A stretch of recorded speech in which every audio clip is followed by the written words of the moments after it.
Uh, I'd say the activity that had the biggest impact on me would definitely be marching band, as I have participated all 4 years, and being the trumpet section leader my senior year, I think that taught me a lot about leadership, and also gave me throughout the 4 years a great community that I could support myself with. Okay. For me, I was involved in a lot of activities, but something that I did consistently is I was involved in the theater group the whole time I was in high school. So I worked on costumes and also acted in the shows and directed and was the secretary. So I was kind of involved in a lot of ways. And what I really loved was being able to meet people from other grades. So when I was a freshman, I had a lot of people to look up to. And then as a senior, I was able to mentor and include the younger freshmen who had just come into Harlequins, which is the theater group at Ignatius. Anne? So I played basketball for my high school, and I think the best thing about that was I got to build my confidence and also learn time management skills and team building. It's also great to represent my school in sporting events. Cool. Abla? Yeah, so out of all the extracurricular activities that I did, I think that speech was the one that benefited me the most, just because it helped me build my communication skills along with my leadership skills. Since I was a captain my senior year, I was able to work with my peers in leading my club or leading the club and the team. So yeah, it just really benefited me with those two things. Rohan? Yeah, similar to Abla, debate has been the extracurricular I've been most involved with all my time in high school.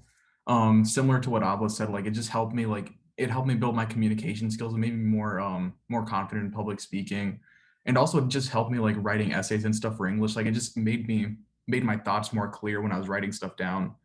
And also yeah, it's just like one of the only things that have really kept me invested in online learning and online school throughout this year, just because it's been like COVID's been hard. So yeah.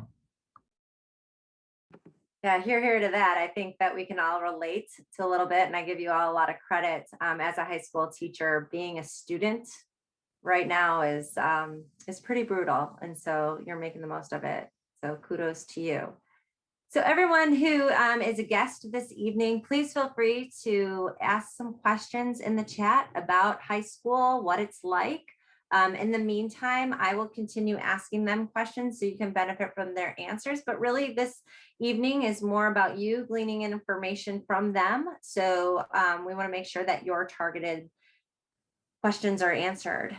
So what's the easiest ways to make friends in high school?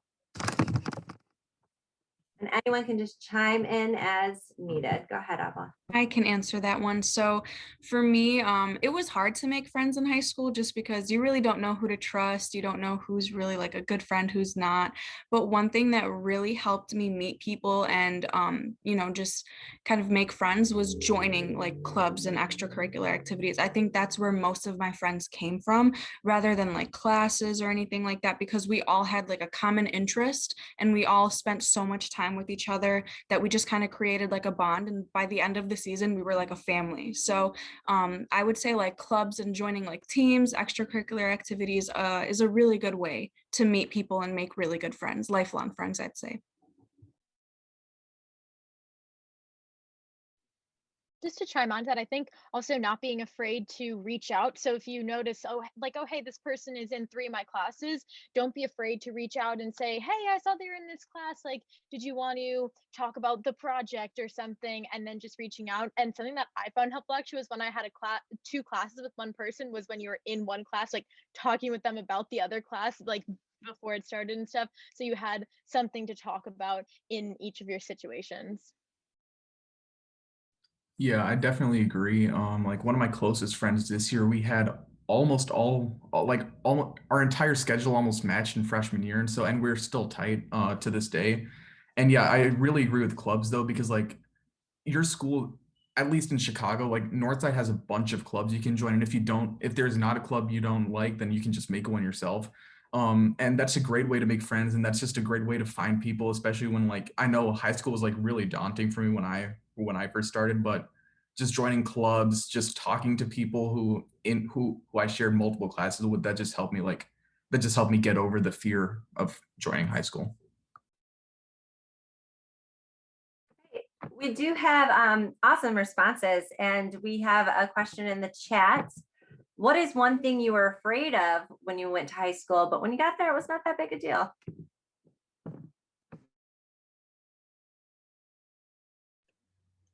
I can answer this. I was pretty afraid of the size. I went to a pretty big middle school, but I'd been with those people for 9 years. So moving to high school, I was really nervous that I wasn't gonna, you know, I was gonna be very out of my element and very uncomfortable. But my school, and I think high school in general, it does a pretty good job of making sure that you're accommodated, especially as a freshman. So, you know, in my like classes of 25 kids who were going through the exact same thing as me, it was really comforting. And it ended up not being a huge deal because I was able to make friends and I was able to, you know, sort of get acclimated to this very new environment. Yeah, I agree. Definitely finding friends is the biggest challenge. But at least for me, marching band starts over the summer. So, going into it, I had, 10 upperclassmen that I could talk to if I needed help or, like whatever, 30 other freshmen that were in the same spot as me to bond with and, you know, maybe start up a study group. And if there was some homework everyone was confused about, kind of help each other out and make friends that way.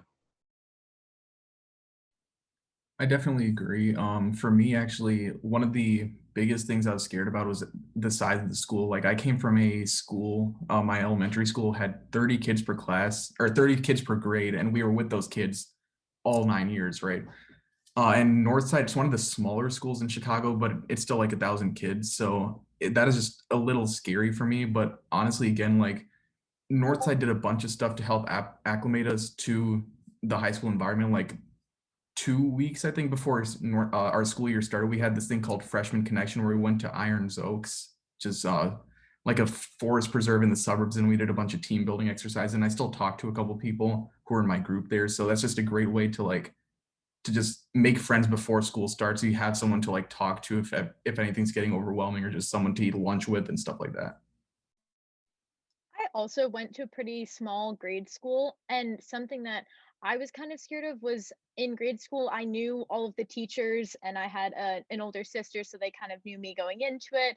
And I was scared of like there were so many more teachers and reaching out to them, and that was kind of scary for me. And so I was like at the beginning of freshman year, if I was ever struggling in a class, I just kind of tried to work through it. But I think something that I definitely learned throughout high school was it's so easy to just email your teachers and they're so willing to help you and just set up a meeting and try and figure out like what you can do to help study or kind of how to tackle the challenges that you're having in the class. Yeah, going a little bit more off of that, definitely, I think an important thing to emphasize is communicating with your teachers.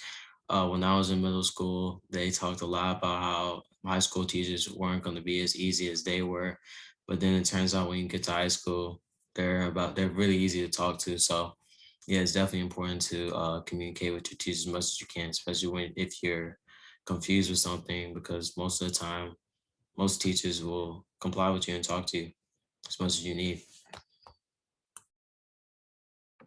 Yeah, sorry. Just piggybacking off of that, like if you have anything to tell to your teachers, or like if anything's going on with your life, just tell your teachers and be honest. Like a lot of my teachers are some of the most understanding people I've ever talked to. Like just be honest, and then they'll help accommodate you however they can. Like they are some of the nicest people. Like they're not as strict as your middle school teachers may lead you to believe, for sure.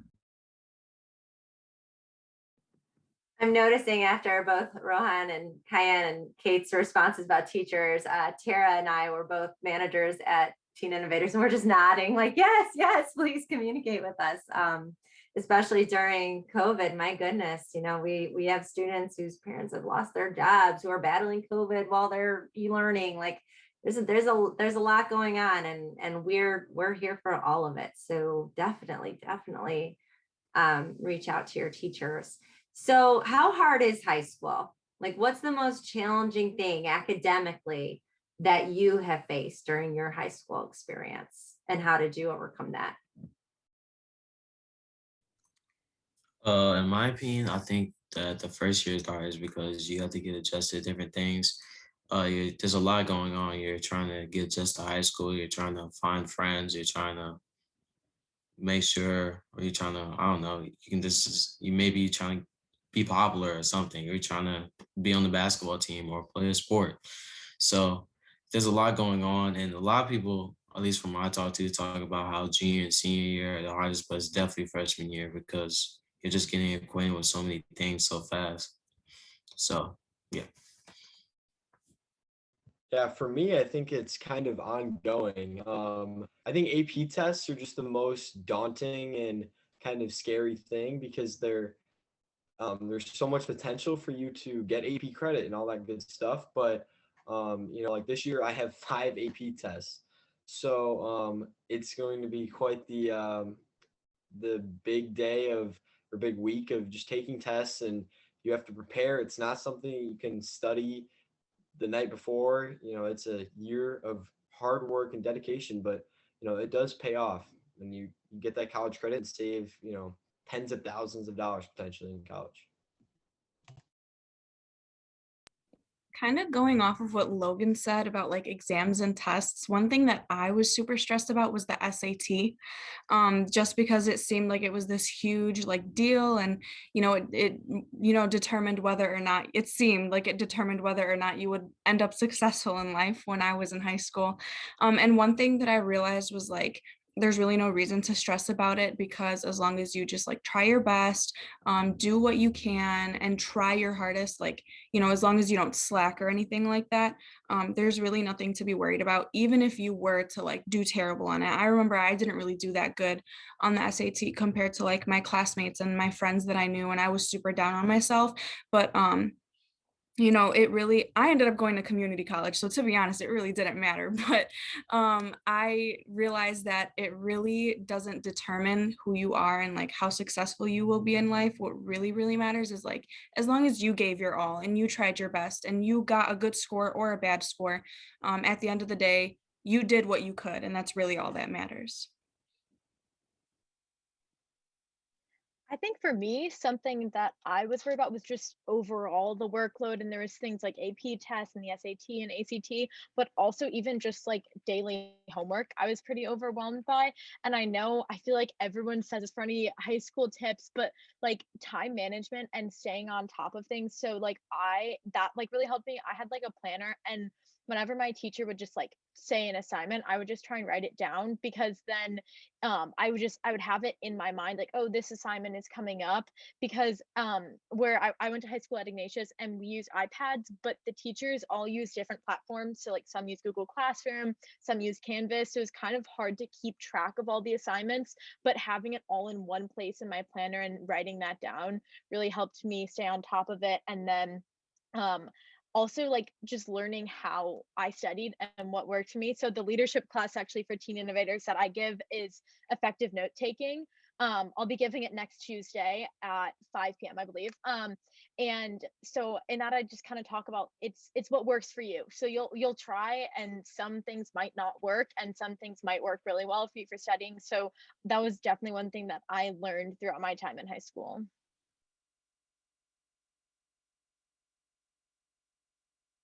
I think Kate brought up a really good point about time management. How important are time management skills at the high school level? Is there a time that they got the best of you, or what you did to conquer them?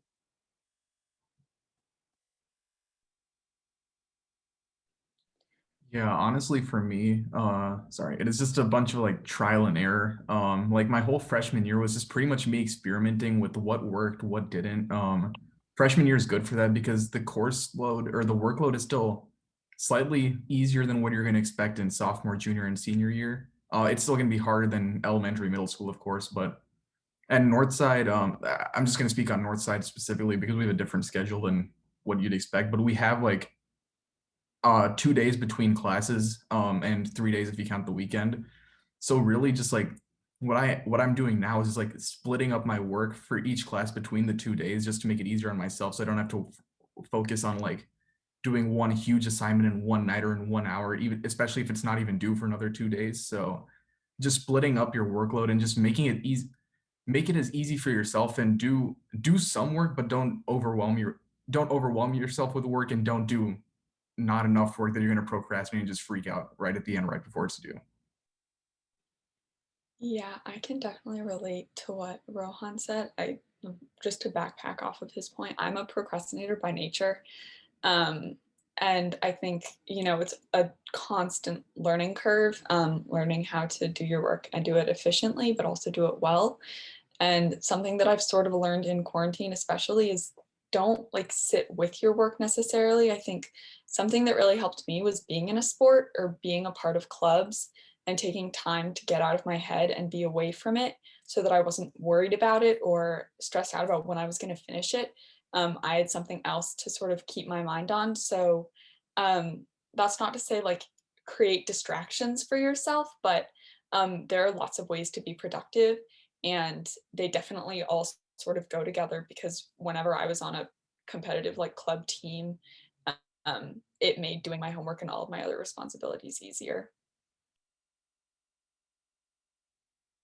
I think that's a great response. I find that definitely in the statistics in the high school that I teach at, the students that are involved in extracurriculars, sports, or activities, generally their grade point average is higher, because in order to participate in those activities, obviously they have to stay eligible, but there is a direct correlation between being involved in extra stuff.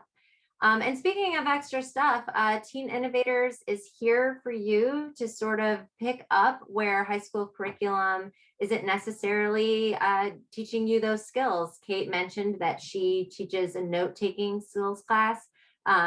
Natalia and Abla both have leadership classes that we can discuss briefly. So Natalia, would you like to walk us through the website a little bit more as we round out this evening? And if there's any more questions regarding high school, please go ahead and put them in the chat. We want to be respectful of your time, and we're getting close to that 7:30 mark. But Natalia, I'm going to go ahead and share my screen with our website where we left off. Definitely. Tell us a little bit more. Yeah. So again, we meet the student where they are. And a really incredible thing that we have in our program are called leadership classes. As Miss Kate was talking about. So, we are there for you, and we have lots of really cool ideas, and, creativity is one of the sort of pinnacles of who we are, creativity and innovation. So, these are just a handful of the leadership classes that we offer, along with a lot of other cool resources, one of them being peer mentorship. And I believe I talked a little bit about it before, but you can choose your peer mentor just based off of the bios that we've written that we went over a little bit earlier in our presentation. But we're just here to help and sort of have you explore different topics that you're interested in outside of school. Again, at your pace and with your needs in mind. So these are just a couple of the really cool opportunities that we have. And that said, now I'm going to sort of walk you through how to join our program. Once you've figured out what you're interested in, if you vibe with one of the peer mentors, you can click on sign up now and choose a plan that would like for your Teen Innovators subscription. And from there, once you pay, you are then a part of the Teen Innovators company. And so we'll be very excited to work with you once that happens. Thanks so much, Natalia. So yeah, once you sign up, you will be able to see the availability of your peer mentor. So maybe something that Kate said really resonated with you, or that Rohan said, hey, I'm in debate. I want to do debate. I'm going to talk to that guy. Like, by all means, sign up with someone that you feel like you vibe with, like Natalia said. Abla teaches a class on confident speaking, public speaking. Kate mentioned her note-taking class. Natalia teaches a wonderful class on self-advocacy. I know we spoke a little bit earlier about the importance of reaching out to your teachers. That is a form of self-advocacy. I wish my students did it more often. we are here for you with the one-on-one Zooms, whatever we need to do, especially during this, time. So that if there are any more questions, we'd love to field them. We have no problem staying on a few extra minutes if you do. As it is 7:30, so thank you so much for joining us this evening. Everybody, the peer mentors, as people are signing off, why don't you go ahead and tell a little bit about your availability if you have that ready for this week or next week as people are going, but feel free to say goodbye and take off. Thank you so much for joining us.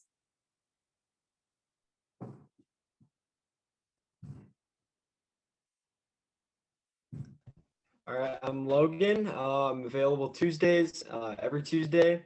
So feel free to book me, and yeah. Thanks, Logan.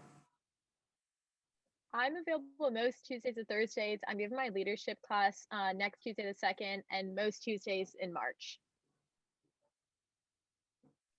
I'm also available generally going into March on Wednesdays and Thursdays, but I do have some Tuesday availability too.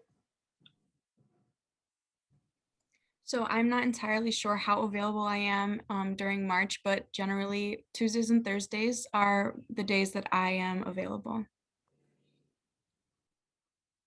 Yeah, I don't believe I filled my schedule out for March yet, but I will be available for all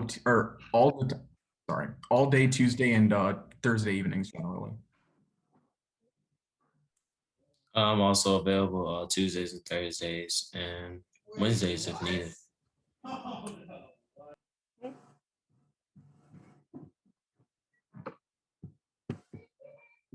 Okay.